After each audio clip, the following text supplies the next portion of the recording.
I believe churches are segregated still for many reasons. And I think one reason is that too few Christians are willing to make the appropriate negotiations for the sake of building up some from every tongue, tribe, people, and nation in the gospel. When you're talking about reconciliation, that requires people, often in power, to be willing to sacrifice some privileges. And if privileges are wrapped up into the identity of a person, then that means that there's something about that person that he or she must give up. I think that's one reason why churches are segregated, is because whether those churches are predominantly white or black or whatever, not many Christians are willing to make the appropriate ethnic negotiations. I think a second reason is because of a misunderstanding of what the gospel says. I think in my view and in my work, I try to show that racial reconciliation can work itself out by means of multi-ethnic and multicultural churches, and that racial reconciliation is actually part of the gospel's demand.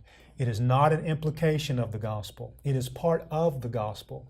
So for example, if you read Ephesians, Paul says in Ephesians 1 that the gospel is the unification of all things in Christ. In Ephesians 2:11 through chapter 3, verse 8, Paul says that the gospel is to unify Jews and Gentiles into this one new man, and that Jews and Gentiles share equally in God's spiritual blessings that He promised for Israel. Now, through Christ, Jews and Gentiles become this one new man and equally participate in these spiritual blessings. And I think many Christians don't understand that. They reduce reconciliation to a social issue. So one reason is not many Christians are willing to make the appropriate ethnic negotiations. And a second reason is that I think many Christians misunderstand the totality of the gospel. And then thirdly, there's much more that I could say, but thirdly, sin. Sin alienates sinners from God, and sin alienates sinners from one another. We don't naturally pursue God, and we don't naturally pursue one another. But in Christ Jesus, God has made a way for sinners to be reconciled to God through Christ and to each other through Christ. And I think those three things, at the very least, explain why certain Christians are not living in community with people from every tongue, tribe, people, and nation in multi-ethnic, multicultural churches. I think the impact in our society,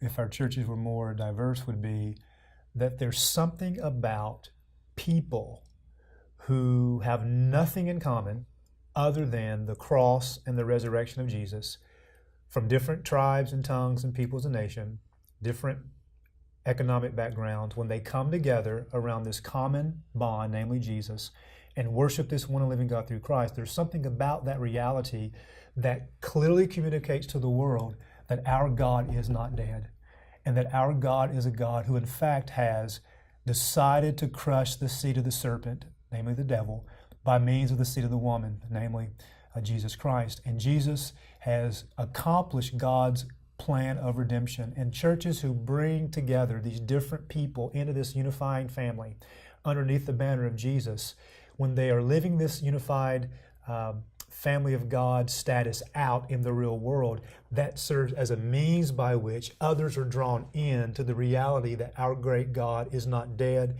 and that He has done something to act in Jesus. Because people who are different have no reason to be together unless God has supernaturally done something to transform them. So in my view, certainly the Lord can use monoethnic churches and has used monoethnic churches and is using monoethnic churches. But multi-ethnic and multicultural churches, I would argue, are displaying the gospel in a way that is communicating something unique about God's unifying plan to bring about one family filled with many from every tongue, tribe, people, and nation. I don't think every church can be diverse in the same way. I think, for example, I grew up in a very rural part of Kentucky, and you could count on two hands and a few toes how many minorities were in that part of Kentucky. But my congregation was a congregation that deeply cared about reconciliation and that embraced people who were not the same as the majority group in that congregation. So I think every church should have some kind of diversity, whether that's racial diversity or not. But some churches can't be racially diverse because of demographics. But churches can be economically diverse if they're in a context where there are people from different economic postures. So I would say if there's a congregation that is affluent, the members should intentionally try to find people who are not in their affluent posture, to try to be a means by which those non-affluent people come into the believing community of faith. So yes, every church should have some kind of diversity, I would argue, but not all churches will be diverse in the exact same ways because of demographics. The solution fundamentally to diversifying churches, I would argue, a robust understanding of the totality of the gospel. I think for Christians, it starts with the gospel. It doesn't start with policies, although policies are important. It doesn't start with politics, although we must be concerned about the people who rule over us.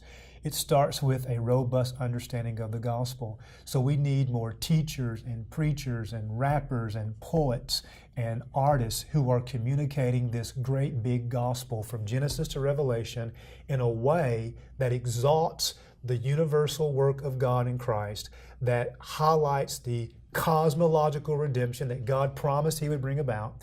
And then, secondly, we need Christians to intentionally live out that gospel in their communities, in their churches, and become unsettled with monoethnicity, become unsettled with monoculturalism, become unsettled with monolithic Christianity.